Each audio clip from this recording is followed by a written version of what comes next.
2026 წლის პირველ კვარტალში საქართველოდან საზღვარგარეთ 651,000 გასვლა დაფიქსირდა, რაც წლიურ ჭრილში 4%-ით გაზრდილი მაჩვენებელია. აქედან რეზიდენტი ვიზიტორების მიერ საზღვარგარეთ განხორციელებულმა ვიზიტებმა 496,000 შეადგინა. თემაზე მეც გიყვებით საქმიან საღამოში.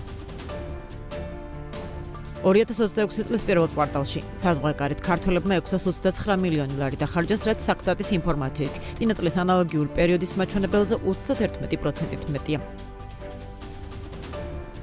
საქსტატის ინფორმაციით 2025 წელს უმუშევრობის დონე 2024 წელთან შედარებით უცვლელი დარჩა და 13.9% შეადგინა.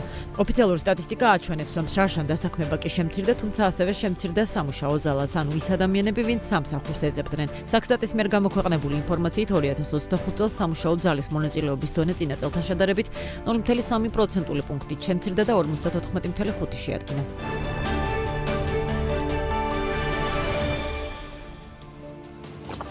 საღამომშვიდობის BMG-ის გუნდის წევრებთან ერთად საქმიან საღამოს წარმოგიდგენთ. ჩვენი ამ გადაცემის ავტორები გიორგი თოლორდავა და ბექა ბაციკაძე ვართ. დავიწყოთ.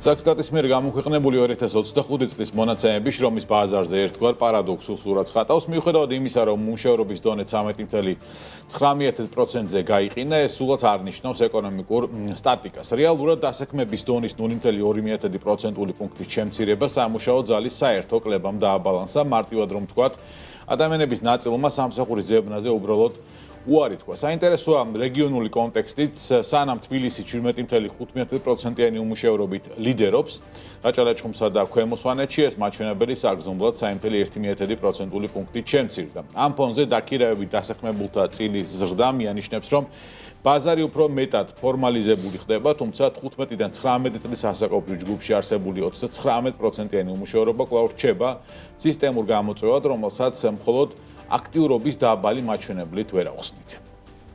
შრომის ბაზრის ამ საერთო სურათს კიდევ უფრო ამძაფრებს სოციალური პოლიტიკის ცვლილება. 2025 წელს საზოგადოებრივ სამუშაოებზე დასაქმების ხელშეწყობის პროგრამა, რომელიც 2022 წლიდან მოყოლებული სოციალურად დაუცველებს 300 ლარიან სიმშვიდეს სთავაზობდა, დასრულდა.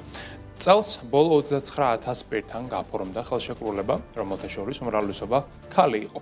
სახელმწიფომ 4 წლის განმავლობაში 113 მილიონი ლარის ბიუჯეტი გაიღო იმისათვის, რომ 54,000-ზე მეტ ოჯახს საარსებო შემწეობა სტატუსის გადამოწმების გარეშე შეენარჩუნებინა.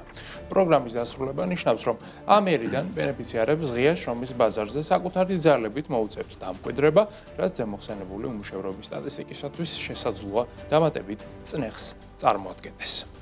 ამასთან სახელმწიფო სოციალური დახმარების მიმღებთა ფილტრაციას აგრძელებს. მთავრობის ახალი დადგენილებით 1250 ლარი გახდა ის წითელი ხაზი, რომელიც ოჯახის წევრზე გაანგარიშებით სოციალურ შემწეობასა და სტატუსს აუქმებს. მიუხედავად იმისა, რომ ჯანდაცვის სამინისტროში აღიარებენ ამ თანხის სიმცირეს ოჯახის სრული შენახვისთვის, კანონმდებელი მას მაინც მიიჩნევს იმ მინიმუმად, რომლის მიღმაც სახელმწიფო დახმარება აღარ არის პრიორიტეტული. ეს ნაბიჯი პირდაპირ კავშირშია ბაზაში რეგისტრირებული 700,000 ადამიანის რევიზიასთან, როგორც ჩანს, ძვირადღირებული ავტომობილების და მასეულობით 1000 ლარის შემოსავლის მქონე სოციალურად დაუცველების ეპოქა, რომელზეც მინისტრი სარჯველაძე საუბრობდა, დასასრულს უახლოვდება. სოციალური შემწეობის შემცირების ფონზე გრძელვადიანი დანაზოგების სურათი გაცილებით ოპტიმისტურია. საპენსიო ფონდის მოცულობა 9.2 მილიარდ ლარს გადააჭარბა, რაც 1,5 მილიონზე მეტი მოქალაქის კოლექტიური იმედია. სისტემაში ერთი მონაწილის საშუალო დანაზოგი უკვე 5,900 ლარს აჭარბებს. საინტერესოა ინვესტირების კულტურა. მონაწილეთა 98.7% კვლავაც კონსერვატიულ პორტფელში რჩება, მიუხედავად იმისა, რომ დინამიკურმა პორტფელმა 2026 წლის პირველ 4 თვეში ყველაზე მაღალი 6.35%-იანი ამონაგები აჩვენა. თუ საპენსიო ფონდში დაგროვების ტემპი სტაბილურია, საზღვარგარეთ ხარჯვისმა და რეკორდულად იზრდება 2026 წლის პირველ კვარტალში საქართველოს რეზიდენტებმა ქვეყნის გარეთ 629 მილიონი ლარი დახარჯეს, რაც წინა წელთან შედარებით 31%-ით მეტია. ვიზიტზე საშუალო ხარჯი 1268 ლარამდე გაიზარდა, საიდანაც ომის წილი 522 ლარი საყიდლებზე მოდის, ეს მიუთითებს იმაზე, რომ ქართველი მომხმარებელი სულ უფრო ხშირად ამჯობინებს საზღვარგარეთ შოპინგს, ხოლო კვებისა და განთავსების ხარჯების ზრდა გლობალური ინფლაციური პროცესებისა და მოგზაურობის ხარისხის მატებას ასახავს. მოგზაურობის მოტივაციასა და გეოგრაფიას თუ დავაკვირდებით 2026 წლის დასაწყისში 651,000 გასვლა დაფიქსირდა. საინტერესო რომ ვიზიტების 35% მეგობრებისა და ნათესავების მონახულებაზე მოდის. რაც კიდევ ერთხელ ხაზს უსვამს ქართული ემიგრაციის მასშტაბებს, თუმცა შოპინგი და დასვენება კვლავ მყარ პოზიციებს ინარჩუნებს. ძირითადად მარშრუტები კვლავ თურქეთსა და რუსეთზე გადის, რაც ლოგისტიკური სიმარტივითა და ეკონომიკური კავშირებით არის განპირობებული. და ბოლოს სანამ მოქალაქეების საზღვარგარეთ ხარჯებს ზრდიან, სახელმწიფო სექტორს შესყიდვების პრობლემა კვლავ მწვავე დგას. საქართველოს რკინიგზის მცდელობა შეიძინოს 120 სატვირთო ვაგონი მორიგჯერზე ჩაიფუშა. 17,4 მილიონიანი ტენდერი, სადაც ერთი ვაგონის პასი 145,000 ლარს შეადგენდა, 4-ვე პრეტენდენტის დისკვალიფიკაციით დასრულდა. მთავარი ბარიერი რკინიგზის მკაცრი მოთხოვნა აღმოჩნდა. ყველა დეტალი, მათ შორის ურიკები და ღერძები 2025 წელს, ანუ უფრო გვიან უნდა იყოს დამზადებული. ეს ვაგონები საგა უკვე 2023 წლიდან გრძელდება და ყოველი ახალი ტენდერი წინამდებობაში მოდის ბაზრის რეალურ საშუალებებთან. როგორც ჩანს, ახალი ვაგონების მიღება რკინიგზისთვის უფრო რთული მათემატიკა აღმოჩნდა, ვიდრე საპენსიო ფონდის მართვა ჯამში. საქმეს აღამოს ვაგრძელებთ ტრადიციულად საფონდო ბაზრების მიმოხილვით და პირველ რიგში უნდა დავიწყოთ განვლილი კვირის შეჯამებით, რომელიც ერთ-ერთი ყველაზე გამორჩეული იყო ამ წლის განმავლობაში, რადგანაც ჩვენ საშუალოდ ლამის 3.5%-იანი ზრდა ვიხილეთ. ამ კვირის განმავლობაში გაიზარდა როგორც S&P 500-ის, ასევე NASDAQ-ის შეფასება ახალ რეკორდულ მწვერვალამდე და პრინციპში ეს ტენდენცია უკვე ამ კვირასაც ნარჩუნდება. რიგით მე-6 კვირაა, რაც ამერიკული საფონდო ბირჟა ახალ რეკორდს ამყარებს, როგორც ხედავთ, ახალი მწვერვალები დაპყრობილია, S&P 500-ის შემთხვევაში +0.34% გვაქვს, Dow Jones-თან +0.04, NASDAQ-თან +0.35, ორივე ძირითადი ინდექსი ამჟამად იმყოფება თავის ისტორიულ მაქსიმუმზე. აქვე კომპანიებსაც შეგვიძლია გადავალოთ თვალი. ამ კომპანიებს შორის ლიდერი ცალსახად ბოლო პერიოდში არის Nvidia, რომელმაც 3%-იანი ზრდა დააფიქსირა დღევანდელ სესიაზე და მისი შეფასება უკვე 5 ტრილიონ 400 მილიარდ დოლარს უახლოვდება. ასევე შესანიშნავი შედეგი აქვს დღეს Tesla-ს, რომელიც 3%-ით გაიზარდა. რაც შეეხება კორეულ Samsung-ს, ის უბრალოდ ყველანაირ მოლოდინს აჭარბებს. დღესაც 6%-ზე მეტი გაიზარდა მისი აქციები და სულ რაღაც ორკვირიან პერიოდში ამ კომპანიამ ლამის 9 ტრილიონი დოლარის საბაზრო კაპიტალიზაცია დაიმატა, რაც იმ მარტივი მოცემულობით არის განპირობებული, რომ Samsung-ი აწარმოებს მეხსიერების ბარათებს, ჩიპებს და პროცესორებს, რომელთაც იყენებენ data ცენტრების ოპერირებისათვის. აქვე ჩვენ ევროპაშიც უნდა გადავინაცვლოთ, სადაც მცირედი მატება გვაქვს, თუმცა რეკორდამდე კიდევ ძალიან დიდი მანძილი გვაშორებს. უშუალოდ მატების მაჩვენებელი +0.10%-ია. შანხაი გაიზარდა 1%-ით, ნიკეისთან კი მცირედი კორექცია გვაქვს. საშუალოდ ეს კორექცია შეადგენს დაახლოებით 0.5%-ს. რაც შეეხება ნავთობს, ის არის მკვეთრად გაძვირებული 3.5%-ით, $89 აღწევს WTI-ის ფასი, ბრენტი $105 უახლოვდება. ეს ყველაფერი კი უკავშირდება ჰორმუზის სრუტესთან დაკავშირებულ სიახლეებს. იქ მოგეხსენებათ, რისკები არის მომატებული, ტრამპს არ მოსწონს ირანის შეთავაზება და არც ირანი პრინციპში არ თანხმდება ტრამპის წინადადებას. აი ამ ყველაფრის ფონზე ბუნებრივად გაძვირებული არის გაზის ფასიც, მატების მაჩვენებელი არის საშუალოდ 5.5%. აქვე ოქროსა და ვერცხლს ვისაუბროთ, მათ საკმაოდ კარგი შედეგები აქვთ. ოქროს შემთხვევაში უნცია მეტალის ფასი არის $4,720, ვერცხლის შემთხვევაში კი დაახლოებით $86. როგორც ხედავთ, ერთ წლიან პერიოდში საკმაოდ კარგი შედეგი აქვს ოქროს +46%, ვერცხლის +172. კრიპტოზეც ვისაუბროთ, ბაზარი ძალიან სტაბილურად ინარჩუნებს 2.8 მილიარდი დოლარის შეფასებას, ბიტკოინის ფასი $82,000 უახლოვდება, ეთერიუმი კი დაახლოებით $2,300 ივაჭრება, კაპიტალიზაცია 282 მილიარდი გვაქვს ჩვენ ეთერიუმთან, ბიტკოინთან $1.617 მილიარდი და აქვე იმასაც გეტყვით, რომ თუ ბიტკოინის ეთერიუმის ან სხვა ნებისმიერი კრიპტოაქტივის შეძენა გსურთ, შეგიძლიათ მიმართოთ CoinMania-ს, რომელიც არის ეროვნული ბანკის მიერ რეგულირებული და ლიცენზირებული კრიპტობირჟა. აქვე ჩვენ ტრადიციულად უნდა გადავინაცვლოთ უკვე ლონდონში, სადაც დღეს გვაქვს მცირედი კორექცია, საქართველოს ბანკის აქციების შეფასება არის შემცირებული 1.5%-ით, TBC-სთანაც ასევე არასახარბიელო შედეგი გვაქვს, -1% ფიქსირდება, რაც შეეხება ჩვენს ეროვნულ ვალუტას, მისი გაცვლითი კურსი დოლართან გვაქვს 2.68, ევროსთან გვაქვს დაახლოებით 3.15, ხოლო სტერლინგის კურსი არის 3.64. მოკლედ, აი ასეთი ვითარება და განწყობა გვაქვს ამ წუთებში გლობალურ საფონდო ბირჟებზე. საქმიანი საღამოს დასრულების შემდეგ კი თქვენ დინგელი თელარ გარანტიას ავტორობით ზემოწერტილი, რომლის ანონსიც სწორედ ახლა გაგაცნობთ.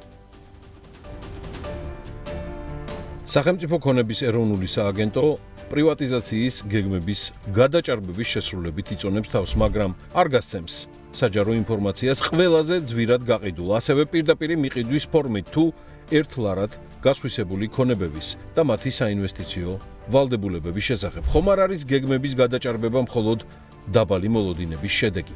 სინამდვილეში რას აკეთებს და როგორ უნდა ცდილობდეს სახელმწიფო სიპი საინვესტიციოდ მიმზიდველი უძრავი ქონების ბიზნეს პროაქტიულად შესთავაზოს. დღეს საღამოს 10:30-ზე BMG TV-ზე ეკონომიკის მინისტრის ყოფილი მოადგილე საზოგადოებრივი მოძრაობა ჯერ საქართველოს თანადამფუძნებელი ნიკოლო ზალავიძე წერტილში თელარა გელანტიასთან ერთად. მსოფლიო ამბებს წარმოგიდგენთ Global Auto Import-ი. ახლახან წავიკითხე ირანის ეგრეთ წოდებული წარმომადგენლების პასუხი არ მომწონს, სრულიად მიუღებელია. დაწერა დონალდ ტრამპმა საკუთარ სოციალურ ქსელზე, სხვა ვინ დაწერდა პრინციპში ამ სიტყვებს და ასე გამოეხმაურა ის პასუხს, რომელიც ირანის წარმომადგენლებისგან მიიღო პაკისტანის ასე თქვა შუამავლობით და გავლით და ის ეხებოდა რა თქმა უნდა სამშვიდობო შეთანხმებას და ომის დასრულებას. უნდა ვივარაუდოთ, რომ შეთანხმებაში ასე თქვა პასუხში მიუღებელი ბევრი პუნქტი იყო დონალდ ტრამპისთვის, თუმცა მთავარი ასე თქვა რაც გამოვიდა სააშკარაოზე არის საუბარი იმაზე, რომ ირანი მოითხოვს ომის დაუყოვნებულ გაჩერებას, ამერიკის სამხედრო ძალების გასვლას ტერიტორიული წყლებიდან, ასევე ბლოკადის მოხსნას და გარანტიებს, რომ ამერიკის შეერთებული შტატები არასდროს აღარ დაესხმება ირანს თავს. სანაცვლოდ რას თავაზობს ამერიკის შეერთებულ შტატებს ირანი, ამის თაობაზე ინფორმაცია არ გვაქვს, თუმცა ფაქტია, რომ სანაცვალო საკითხებთან მიმართებით დონალდ ტრამპს, რა თქმა უნდა, არ აქვს კარგი შეხედულება და კარგი აზრი. თუმცა საკითხავი ის არის, რა მოლოდინები ჰქონდა ტრამპს, რა ტიპის პასუხს ეოლდებოდა ირანის მხარისგან. ხანდახან გონია, რომ ძალიან გრუპიო ადამიანია ბატონი დონალდ ტრამპი და ესე ენდობა მხარებს. მაგალითად, მახსენდება ხოლმე პუტინთან შეხვედრა, რომელიც ალიასკაზე გაიმართა და იქ ბევრი დაპირებები მიიღო და მე გულნათკენი ამბობდა, რომ ეს დაპირებები არ შესრულდა, პუტინმა მოატყუა, იცრუა. ამ შემთხვევაშიც ირანმა, როგორც ჩანს, დონალდ ტრამპს იმედები გაუცრუა, შესაბამისად მივიღეთ სტატუსი, რომელიც გამოაცხო, რა პასუხი ექნება მიღმა ამ სტატუსის ამერიკის შეერთებულ შტატებს და მის პრეზიდენტს აპას უახლოეს მომავალში ალბათ ნახავთ. ბევრი არაფერი არ არის ცნობილი უკვე ტრადიციულად ისევ და ისევ. ცნობილია ის, რომ არ შედგება შეთანხმება. ამ ეტაპზე ყოველთვის. შეთანხმება არ იქნება, დღეს მშვიდობა არ არის. ერთი დამატებითი ინფორმაცია ისიც გავრცელდა, რომ უკვე ჰორმუზის სრუტესთან ახლოს პოტენციურად დააფიქსირეს ოჰაიოს კლასის ბირთვული წყალქვეშა-ნავი, რომელსაც შეუძლია კონტინენტიდან სახელმწიფოების წაშლაც, ეს უბრალოდ იქვე არის ახლა დაპარკინგებული. რატომ არის იქ კაცშულმა არ იცის. მოკლედ პუტინი ვახსენეთ და პუტინის სახელოვანი გამოსვლაც ვიხილეთ ალბათ ამ უქმეებზე, რამდენად ძლევამოსილად გამოიყურებოდა იგი და მისი ძლევამოსილება ძალიან გავს იმას, რაც ხდება ახლა რუსეთის ეკონომიკაში, განსაკუთრებით სამთავრობო ბიუჯეტში, სადაც გეგმა გადაჭარბებით სრულდება, ოღონდ ეს გეგმა არის უფრო ვალის დაგროვების და დეფიციტის მიმართულებით. გადაჭარბება იმდენად შთამბეჭდავია, რომ ალბათ საბჭოელებსაც კი შეშურდებოდათ, რადგანაც თუ გეგმა დეფიციტისა იყო გათვლილი 9 წელიწადზე, რაღაც X თანხა, მაგ თანხის გადაჭარბება მოახერხეს უკვე 4 თვეში. შესანიშნავი ტემპით მიდიან, ასე თუ გააგრძელეს, სადღაც მერვე თვის თავზე უკვე 100%-იც გადაჭარბებული ექნება და წავლენ. იმ პირობებში, როცა ნავთობი არის გაძვირებული, ვაჭრობა არის რუსეთისთვის ყველაზე მისაღები. სანქციებიც კი დროებით შეუმსუბუქეს. ხო, ერთი თვე შემსუბუქებული და ნავთობს ყიდის სამჯერ უფრო ძვირად. აი ამ ვითარებაში, რაღაცაც ქვია, საუკეთესო ვითარებაში, რომელშიც შეიძლება დღეს რუსეთი იყოს, მკვეთრად არის გაზრდილი ბიუჯეტის დეფიციტი, ანუ რომ დაბეჭდოს ვალუტა, უმყარესი სამწუხაროდ ეგრე არ მუშაობს მონეტარული პოლიტიკა, თორემ მოიფიქრებდნენ როგორმე რუსეთის ცენტრალურ ბანკში ისედაც უყვართ ორიგინალური, ასე ვთქვათ, მეთოდების გამოგონება. არ მუშაობს, მაგრამ შეეცდებიან მაინც ალბათ ბოლო წუთებში, როდესაც უკვე იმპერია თავის ჭეშმარიტ მიმართულებას დაადგება.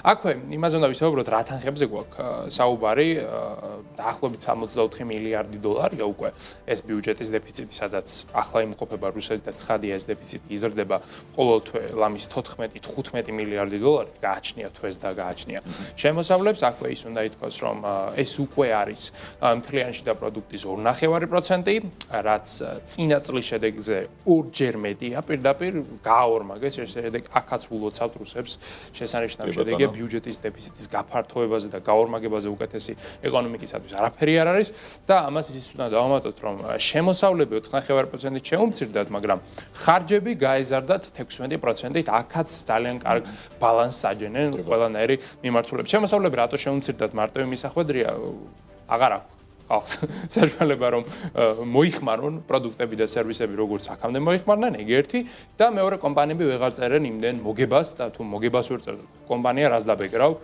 ძალიან მარტივი ამოსავალი წერტილია მან. შემოსავლები შეუმცირდათ იმ ფონზე რომ დღე გაეზარდათ 22 გახლა უკვე. 22% გახდა, თუმცა ამან ვერ უშველა. ვერ უშველა ამან ვერაფრით. ასევე ხარჯების ნაწილში 16% საწავიდაო შეიძლება დაისვას. შეკითხვა, პასუხი არის ძალიან მარტივი. უკრაინაში წავიდა ყველაფერი, უკან არაფერი არ დაბრუნებულა, რადგანაც ტექნიკა, რომელიც რუსეთიდან გავიდა 4 ბორბალზე ან არ ვიცი 8 მუხლუხოზე, უკან ნამდვილად არ დაბრუნებულა. ეგ ფული არის პირდაპირ გადაყრილი და იქ ფრონტის ხაზზე დამტროულ დალეწილი მას ნამდვილად ვერაფერი ვეღარ აღადგენს. აქვე ისიც უნდა ითქვას, რომ ზოგადად რუსეთის სამთავრობო ბიუჯეტის დეფიციტი არ არის მარტივი საკითხი, რადგანაც რუსეთს არ აქვს წვდომა კაპიტალის ბაზრებთან. რუსეთი არ არის სახელმწიფო, რომელსაც შეუძლია ობლიგაციები გამოუშვას და გაყიდოს ამერიკაში ან ლონდონში ან სხვა ნებისმიერ ფინანსურ ცენტრში.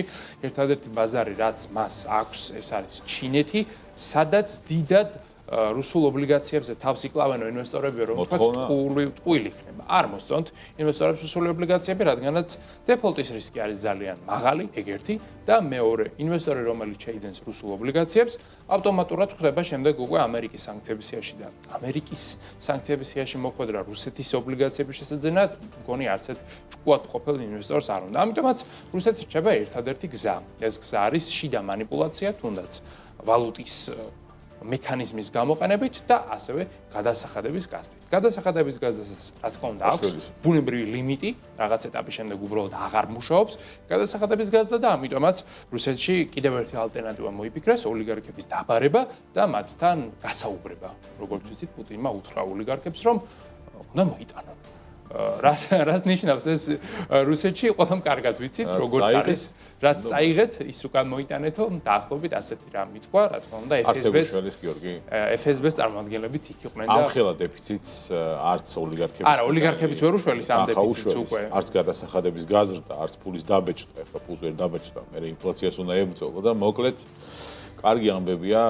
შესანიშნავი ამბებია. ჩვენიერი ამბები. 9 მაისი აღნიშნეს სახელოვნად ვისალოცავთ ახლა რამდენად არის ეს საქმე, თუმცა ერთი ამბავი მოხდა, ეს არ უშველის ბიუჯეტის დეფიციტს დიდი ალბათობით 99.9%, მაგრამ საუდის არაბეთმა და რუსეთმა ორმხრივი სავიზო, ასე ვთქვათ, შეღავათები აამოქმედეს, ანუ უვიზოდ შეუძლიათ რუსეთის მოქალაქეებს საუდის არაბეთში მოგზაურობა და ასევე საუდის არაბეთიდან მოქალაქეებს სამეფოში შეუძლიათ რუსეთში უვიზოდ მოგზაურობა. 2025 წლის დეკემბერში მოეწერა ხელი ამ, ასე ვთქვათ, შეთანხმებას და ახლა ჩაირთო.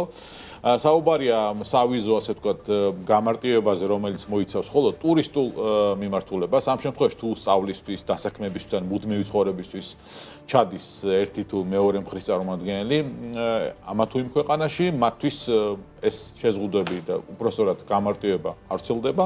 საქმე ეხება 90 დღიან ვადას, რომელიც წლის განმავლობაში შეუძლიათ საუდის არაბეთიდან და რუსეთიდან დაჰყონ სხვადასხვა ქვეყნებში, არა საკუთარ ქვეყნებში.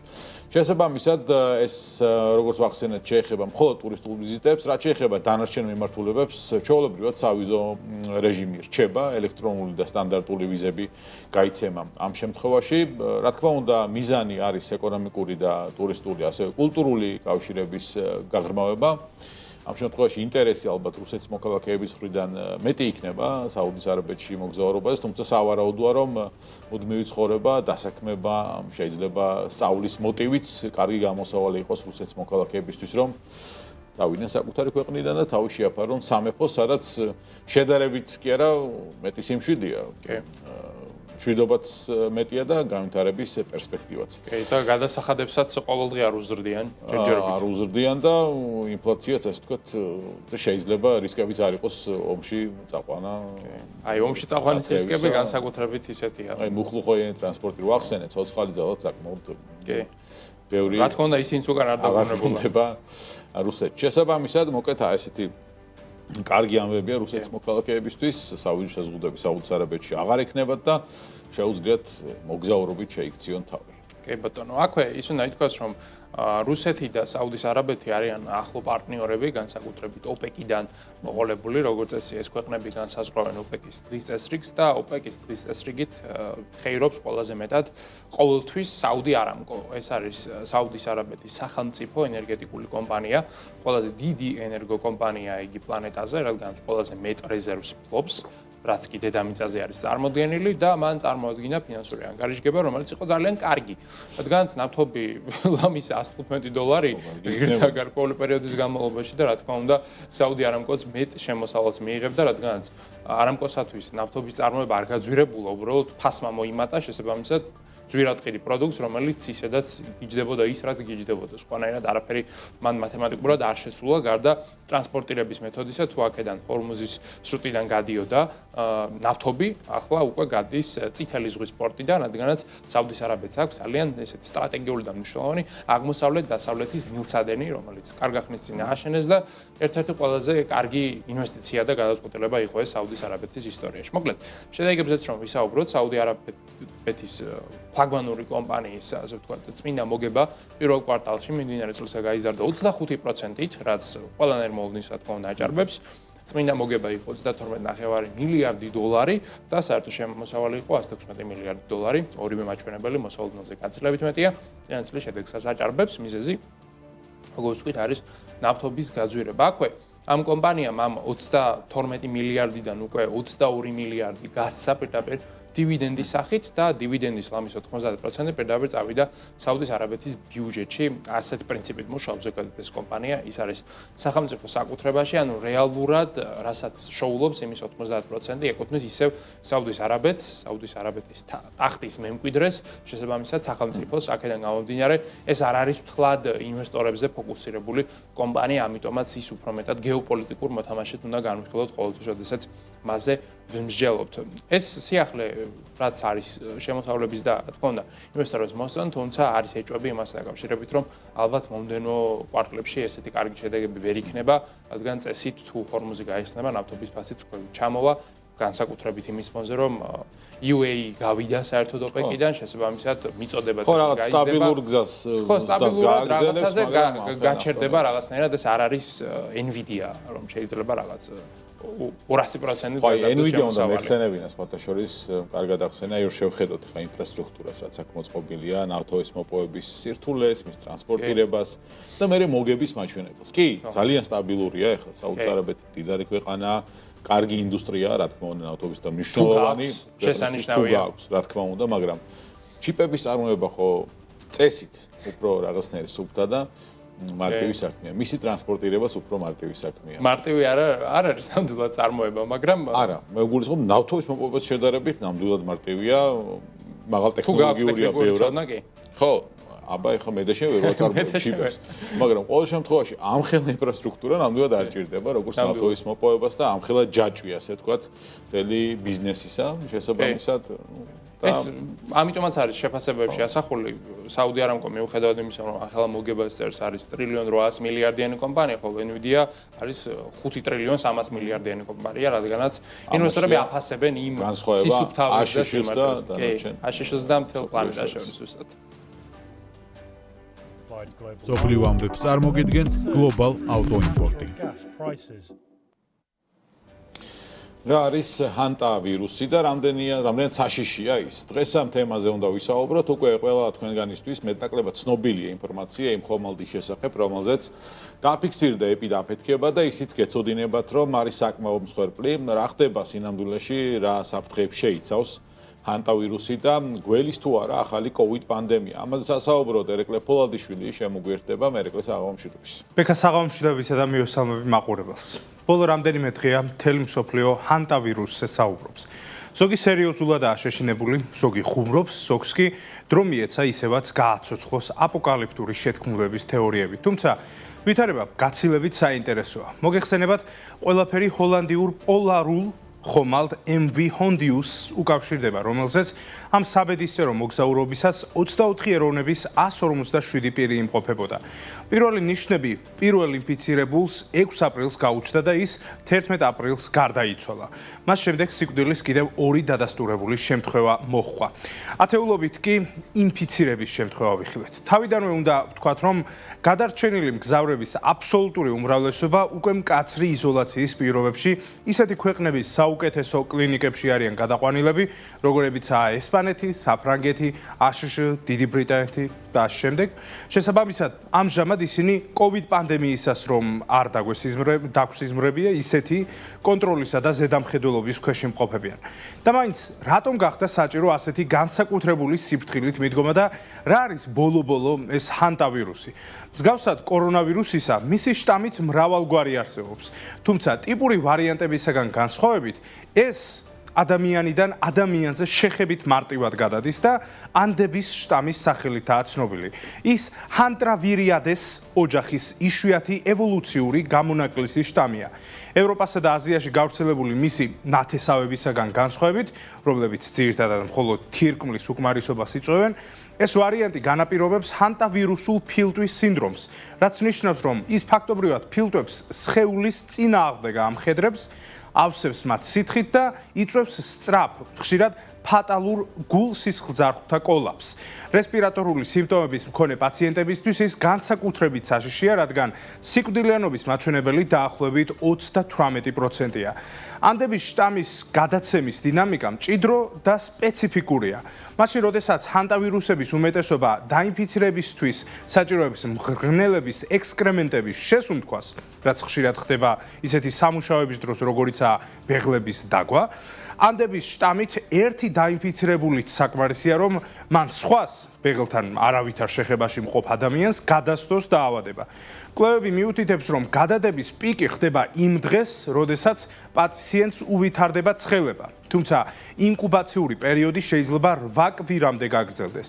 გავრცელება ძირითადად შემოიფარგლება მჭიდრო კონტაქტით, რაც გულისხმობს ერთ საწოლში წოლას, ერთი საკვების მიღებას, ერთი სითხის ერთი ჭიქიდან მიღებას. სწორედ ესაა მიზეზი, რატომაც არ გავრცელდა ის თავად არგენტინის სპორტშიც, საიდანაც გასულ გემზეც პირველად დაფიქსირდა შემთხვევა.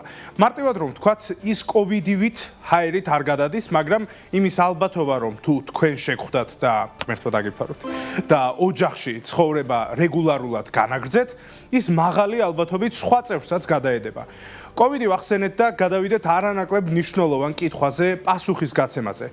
გველის თუ არა ახალი პანდემია. მიუხედავად სიკვდილიანობის მაღალი მაჩვენებლისა, ჯანდაცვის ექსპერტები ამტკიცებენ, რომ ეს ვირუსი ვერ იქცევა COVID-2-რად. ჯანმრთელობის მსოფლიო ორგანიზაცია გლობალური საზოგადოებისთვის რისკებს დაბალ დონეზე აფასებს. უპირატესად იმის გამო, რომ ჰანტა ვირუსები ევოლუციურად არაეფექტური გავრცელებადობით ხასიათდებიან. COVID-19-ის ფარული ჰაერწვეთოვანი გადაცემის უნარისაგან განსხვავებით, ჰანტავირუსი მოითხოვს სპეციფიკურ ხანგრძლივ სიახლოვეს ადამიანებს შორის. ის არის მაღალი რისკის მქონე, თუმცა დაბალი საფრთხის შემცველი მოვლენა, რომელიც გლობალურ პანდემიად ვერასდროს იქცევა, თუმცა საფრთხე ყოველთვის იქნება რესპირატორული დაავადებების მქონე ნებისმიერი პირისთვის.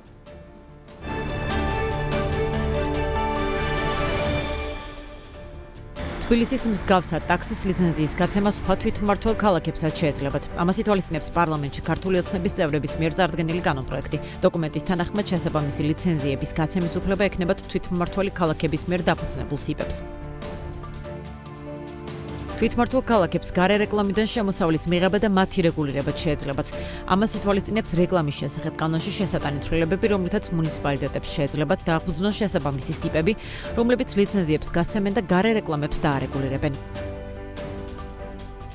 ხულოს მუნიციპალიტეტში ადგილობრივი მნიშვნელობის ზომლეთი ხიხაძირის საავტომობილო გზის 7 კილომეტრიან მონაკვეთზე რეაბილიტაცია მიმდინარეობს. პროექტს საქართველოს ინფრასტრუქტურის სამინისტროს საავტომობილო გზების დეპარტამენტი ახორციელებს, რომელიც სახელმწიფო ბიუჯეტიდან 6 მილიონი ლარით ფინანსდება.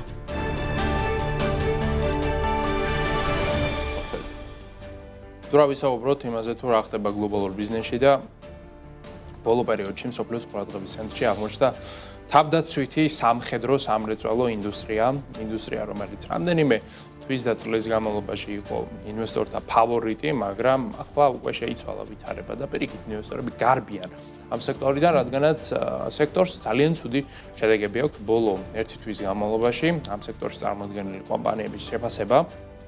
მაგალითად, Lockheed Martin-ის, Raytheon-ის, Northrop Grumman-ის, Boeing-ის და სხვა მსხვილი მოთამაშეების შემცირდა საშუალოდ 15-20%. ერთ თვეში.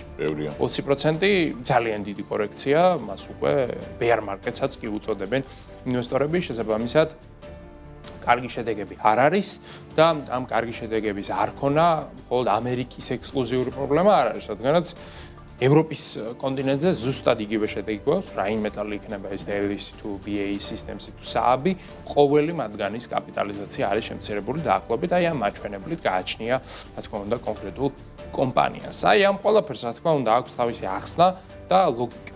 პირველი ლოგიკური ახსნა არის ის, რომ ინვესტორმა გაანაღდეს მოგება. მარტივად რომ ვთქვათ, მთელი ამ თვეების განმავლობაში, როდესაც გროვდებოდა რისკები ირანთან პოტენციური კონფლიქტის დაწყების შესახებ, უკვე მის დაწყების შემდეგ, ამის შემდეგ იყო რამდენიმე კვირიანი, გვახსოვს დაბომბვა ორივე მხარეს. ეს ყველაფერი, რა თქმა უნდა, პოზიტიურად აისახებოდა სამხედრო კომპანიების შეფასებაზე, რადგანაც გამოიყენებოდა სამხედრო ტექნიკა, რაკეტები, დრონები, ლაზერები და ასე შემდეგ ყველაფერი ის, რასაც ეს კომპანიები აწარმოებენ და ამ ყველაფრის ფონზე, რა თქმა უნდა, ამ კომპანიების შეფასება გაიზარდა. და იმ ინვესტორებმა, რომლებმაც ამ კომპანიების აქციები იყიდეს 1 წლით, 2 წლით თუ 3 წლით ადრე, აი ასეთი რისკების მოლოდინში, გადაწყვიტეს, რომ ეს თავიანთი მოგება, რაც უკვე ამის 100 თუ 120% იყო, გაენაღდებინათ ის მოგება ან სახლში წაიღოთ, ან სხვა აქტივებში გადაეტანათ, როგორც წესი.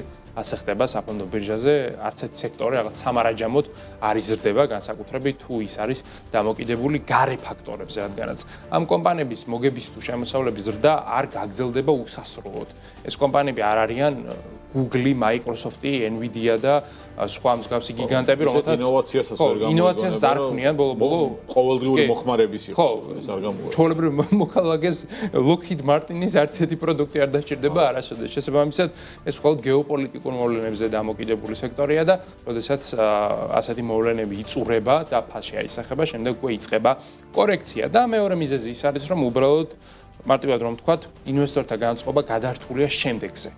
უკვე ირანის საკითხი რაღაცნაირად მიიღლია, ინვესტორები ამაზე აღარ ფიქრობენ, რადგან საფონდო ბირჟა ყოველთვის მომავლისაკენ იყურება და მომავალში უკვე ყველას აქვს გათვლილი, რომ ომი დასრულდება, მშვიდობა დამყარდება, პოტენციურად შეიძლება უკრაინის ომიც კი დასრულდეს, ან მინიმუმ იგაიყენება, სადაც ახლა არის, შესაბამისად ახალ დიდ კონფლიქტის კერას ინვესტორები ვერ ხედავენ და როდესაც ასეთი კერა არ ჩანს ჰორიზონტზე, მაშინ სამხედრო კომპანიების აქციების შეფასება ყოველთვის ეცემა. ამიტომაც ერთი რჩევა, რაც შეგვიძლია მაყურებლებს გაუზიაროთ, არის ის, რომ ომის დაწყების პერიოდში ან კონფლიქტის გაჩაღების პერიოდში ნუიყიდიან სამხედრო კომპანიების აქციებს, რადგანაც ეს მოლოდინები ფასში ყოველთვის წინასწარ უკვე ასახულია და როგორც წესი ომის დაწყების კვირას სამხედრო კომპანიების ყიდვა არის დაგვიანებული და ის ყველაფერი რაც არ უნდა გააკეთოთ, რადგანაც ის ადამიანები, რომლებმაც სწორედ მაშინ იყიდეს ამ კომპანიების აქციები, საშუალოდ უკვე 20%-ით იზარდებს. არადა საფონდო ბირჟა იმ პერიოდიდან მოყოლებული ლამის 28%-ით არის გაზრდილი. ანუ არა თუ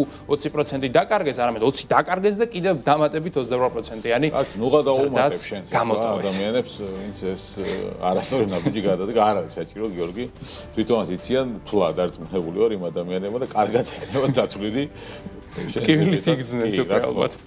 პრობლემები აქვს ევროპულ ავტომწარმოებლებს და ამ შემთხვევაში პრობლემების სათავე არის დონალდ ტრამპი და მისი მიერ დაწესებული ტარიფები. დაახლოებით 8 მილიარდი ევროს ზარალზე დაკარგულ შემოსავალზე არის საუბარი ევროპული ავტომწარმოებლებისთვის. Financial Times მონაცემებისა და Volkswagen-ის, BMW-ის, Mercedes-Benz-ის, Stellantis-ის და Volvo Cars-ის ხელმძღვანელთა საჯარო განცხადებების დაყრდნობით ირკვევა, რომ ამერიკის შეერთებული შტატების სავაჭრო პოლიტიკამ კომპანიებზე მნიშვნელოვანი ფინანსური ზეწოლა მოახდინა. არსებული ინფორმაციით ყველაზე მეტი დიდი ზიანი ასე ვთქვათ განიცადა BMW-მ, რადგან BMW-ისთვის ამერიკის შეერთებული შტატები ძალიან მნიშვნელოვანი ბაზარი, ისევე როგორც ყველა მწარმოებლისთვის, თუმცა განსაკუთრებით BMW-ისთვის. ამ შემთხვევაში 2.1 მილიარდი არის ზარალი, რომელიც მიიღო BMW, Mercedes-Benz-ის ზარალი არის 1.3 მილიარდი, Stellantis-ის კი 1.2 მილიარდი. Stellantis-საც ამერიკის შეერთებული შტატები ძალიან სტრატეგიული და მნიშვნელოვანი ბაზარია. ფინანსური დანაკარგები, რა თქმა უნდა, გასული წლის აპრილში მიიღებულ გადაწყვეტილებას უკავშირდება. ტარიფი იყო 2.5% ევროპულ ავტოწარმოებაზე და უცებ 27.5%-მდე გაიზარდა, რამაც რა თქმა უნდა შედეგები გამოიღო. მას შემდეგ შედგა შეთანხმება ევროკავშირთან სავაჭრო შეთანხმება და ტარიფებმა 15%-მდე დაიწია, თუმცა ამან ვერ მოახდინა მაინც გავლენა. პირველადი შოკი და ეფექტი ავტომწარმოებლებისთვის მნიშვნელოვანი იყო, ბევრად განსაკუთრებით. გადალაგებაც ვერ მოასწრეს და ამიტომ დაახლოებით 8 მილიარდი ევრო ზარალი და დანაკარგი მიიღეს. თუმცა ელექტრომობილების სუბსიდიების დასრულდა ტრამპის ადმინისტრაციის პერიოდში და BMW-ისთვის i სერია ერთ-ერთი ყველაზე მაღალშემოსავლიანი იყო, რაც ასევე უკვე დაღმასრულისაკენ არის მიმართული. თუმცა ამ შემთხვევაში დღესაც პრინციპში პრობლემები ამით არ არის ამოწურული, კი არის შეთანხმება ევროკავშირსა და ამერიკის შეერთებულ შტატებს შორის, მაგრამ ვიცით რომ შეთანხმება საკმაოდ მყიფეა, რადგან დონალდ ტრამპი ადანაშაულებს ევროკავშირს მის დარღვევაში და პირდაპირ ავტოწარმოებლების მისამართით იმუქრება 25%-იან ტარიფებს დაუწესებს. მარტივად ეს არ მოხდება, კონგრესთან ხმობა სჭირდება და სხვა, ასე ვთქვათ, მექანიზმების ჩართვა მოუწევს დონალდ ტრამპს. თუმცა ყოველ შემთხვევაში ეს მუქ არ არსებობს. ასევე თავის მხრივ ევროკავშირი ამბობს, რომ არ დაურღვევიათ არანაირი შეთანხმება, შესაბამისად ისინი არ არიან იმ პოზიციაში, რომ ახლა ამერიკის შეერთებული შტატების მუქარები მოისმინოთ და თავადაც თუ ამერიკის შეერთებული შტატები გარკვეულ ტარიფებს ამოქმედებს, თავადაც საპასუხოს ტარიფებს. თავისთავად ცხადია. ტრამპის ადმინისტრაცია მსგავს შეზღუდვებს, რა თქმა უნდა, ადგილობრივი წარმოების წახალისებისთვის იყენებს და სავაჭრო დეფიციტის შემცირების მიზნით, ასევე რა თქმა უნდა, პოლიტიკური ბერკეტია ის დონალდ ტრამპისთვის, ევროპული ავტომწარმოებლებისთვის კი, როგორც ვახსენეთ, ამერიკის შეერთებული შტატების ბაზარი ერთ-ერთი უმნიშვნელოვანესი ბაზარია, თუ გავითვალისწინებთ იმას, რომ ჩინეთშიც საკმაოდ გამძაფრებულია კონკურენცია ადგილობრივ ბრენდებთან და შეზღუდვები ახლა ამბობთ კარგად არ მოქმედებს არც ერთ ევროპელ მწარმოებელზე, რომელთაც მეტი ზრდის საშუალებები სჭირდებათ. ევროპული ბაზარი, კი ბატონო, არსებობს 500 მილიონიანი, მაგრამ ეს არ იყოფა ყველა ავტომწარმოებელს, ამიტომ გლობალური ექსპანსია მათი პირველადი ამოცანა, მაგრამ აღმოსავლეთ დასავლეთით საქმეები ისე არ მიდის, როგორც მათ სურთ. კი, ეგრე არ მიუდის საქმეები ასევე Porsche-ს, რომელსაც ერთ დროს, სადღაც 2-3 წლის წინ ყველაზე მაღალი მოგების მარჟა ჰქონდა ავტოინდუსტრიაში, მაგრამ ეს მოგების მარჟა წინა წელს შეუცირდა 1%-მდე და თავად მოგება 97% დაეცა და ამ ფინანსური რაღაც არასახარბიელო შედეგების წარმოდგენის ფონზე კომპანიის ინვესტორებმა დაამტკიცეს რესტრუქტურიზაციის ძალიან მკაცრი სტრატეგია, გერმანული სიმკაცრის რესტრუქტურიზაცია, ნამდვილად პირდაპირ სამშვილობილ კომპანიას ხურავს. Porsche ერთ-ერთი არის Cellforce, რომელიც არის ელემენტების ტექნოლოგიის მწარმოებელი კომპანია, ასევე არის e-bike performance, რომელიც ელექტრონულ ველოსიპედებს აწარმოებდა და ასევე არის Cetitec, რომელიც ასევე უზრუნველყოფდა პროგრამულ უზრუნველყოფაზე ელექტრომობილებისათვის. საერთოდ ჯამში ყველაფერი ელექტროს უკავშირდება, როგორც ხედავთ და ტენდენცია სწორედ ეს არის. ელექტრომობილების სტრატეგიამ იმდენად ვერ გაამართლა, რომ აქტივების ჩამოწერა მოუწია Porsche-ს და სწორედ აქედან გამოვიდა ის მოგების 97%-იანი კლება, თანაც ამ ტარიფებმაც ფლად კარგად Porsche-ზე რო საუბრობთ და მის პრობლემებზე, ანუ Porsche-ს პრობლემები, ასეთი რაღაცაც ხდება ზოგჯერ, როდესაც მენეჯმენტის სტრატეგია არის ცოტა იმ მიმართულებით, საითაც ბაზარი არ მიდის, რადგანაც ეს სტრატეგია როცა დამტკიცდა დაახლოებით 2020-იან წლებში, მაშინ ყველას ჯეროდა რომ ელექტრომობილების ეპოქა იქნებოდა, უბრალოდ ეს ეპოქა არ მოვიდა. 25-30 წელი სახელდებოდა, რომ 30-ში დამთავრებული იყო, ვერ ვნახავდი ჭიდაწვის ძრავიან ავტომობილს და ახალმა დირექტორმა უკვე რეიტერსმა განაცხადა, რომ არათუ ელექტრომობილების ეპოქა იწყება, არამედ Porsche ახალ ძრავებს გააკეთებს და ახალ მოდელებს გამოუშვებს ჭიდაწვის ძრავით, რადგანაც მომხმარებლებს ეს უნდათ და კომპანიამ თუ ის არ გააკეთა, რაც მომხმარებლებს უნდათ, ის უბრალოდ გავაბაზრდა. ხო, რაც არ უნდა ბრენდი იყო. რაც არ უნდა ბრენდი. მიუხედავად იმისა, რომ ხარ Porsche. Porsche-ც კი, რომელიც ალბათ ერთ-ერთი საუკეთესო ბრენდია საერთოდ პლანეტაზე. მასაც თუ ვერ გაუვიდა მომხმარებლის წინააღმდეგ წასვლა, მაშინ პრინციპში თამამად შეგვიძლია ვთქვათ, რომ არავის არასდროს გავა. ეს ავტომობილებიც მომხმარებლებს იქნება ხა და შესაბამისად მესი რამოდენ ვერც Porsche წავა. აი რაც შეეხება Tesla-ს, არ ვიცი რამდენი წავიდა მომხმარებლების წინააღმდეგ, თუმცა ყოველ შემთხვევაში Tesla Model S-ი და Model X-ის წარმოება ოფიციალურად დაასრულა. ბოლო მოდელები გამოუშვეს. ხო, შეგვიძლია ვთქვათ, კომპანიის ხელმძღვანელმა Elon Musk-მა ჯერ კიდევ იანვარში გამართულ პრეს-კონფერენციაზე თქვა, რომ ამ მოდელების წარმოება დასრულდებოდა და ეს პრინციპში სისრულეში მოვიდა. წარმოებული ბოლო პარტია, რომელიც სპეციალური Plaid კომპლექტაციით მხოლოდ VIP კლიენტებისთვის დამზადდა უკვე ასე ვთქვათ, ჩამოვიდა კონვეიერიდან და სიმბოლურად ბოლო მოდელს ასე ვთქვათ, თანამშრომლებმა ხელმოწერებით დაატანეს სხეულზე, ექსტერიერზე და აი, კარგი საკოლექციო მანქანა გამოვა ეგ ბოლოს. ალბათ სავარაუდოდ Tesla თავის ალბათ გალერეაში თავისთვის დაიტოვეს კი მუზეუმში. გადაგზავნის მუზეუმში ამ Tesla Model S, რომელიც საკმაოდ მნიშვნელოვანი მოდელი იყო ბრენდისთვის. ის ასე ვთქვათ, ტექნოლოგიურ იდენტობას და ტექნოლოგიურ ხაზს ყოველთვის ინარჩუნებდა. $60,000 იყო მის საწყისი ღირებულება და ერთ-ერთი ფლაგმანი მოდელი იყო, თუმცა ამ მოდელის ისტორია უკვე დასრულებულია, შეგვიძლია მივიჩნიოთ. ასევე Plaid-ი, 14 წელიწადი გამოდიოდა შორის განახლებებით მუდმივად, მაგრამ 14 წელიწადი ერთი ავტომობილი განახლება Plaid-ი იყო 1006 ცხენის წელა 1.99 მიასედი წამი აჩქარებისთვის 100-მდე, მოკლედ საოცარი მანქანა, თავიდან როდესაც Plaid-ი შეიქმნა რეკორდები, რომელიც იქამდე Tesla-ს მოუხსნეს, კვლავ Plaid-მა დაიბრუნა, თუმცა იმის შემდეგ ამ მიმართულებით ძალიან გამძაფრდა კონკურენცია და ისევ რაღაც მოდელებმა Plaid-ი ჩამოიტოვეს, თუმცა ეს არ მოასწავებდა ყოველ შემთხვევაში პრეს-კონფერენციამდე იმას, რომ Tesla Model S-ის ეპოქა დასრულდებოდა, თუმცა ეს ეპოქა დასრულებულია. მას კი ამბობს, რომ ორივე მოდელი შეეწირა იმას, რომ ახლა დაბალბიუჯეტური მიმართულება არის ყველაზე მნიშვნელოვანი და ასევე ავტომატიზაცია და რობოტაქსები და ოპტიმუსები. მას კი ამბობს, რომ რობოტების წარმოებელი კომპანია უფროა Tesla ვიდრე ავტომობილების, შესაბამისად ეს ორი მოდელი დღის შუქს ვეღარ იხილავს საღამოობით.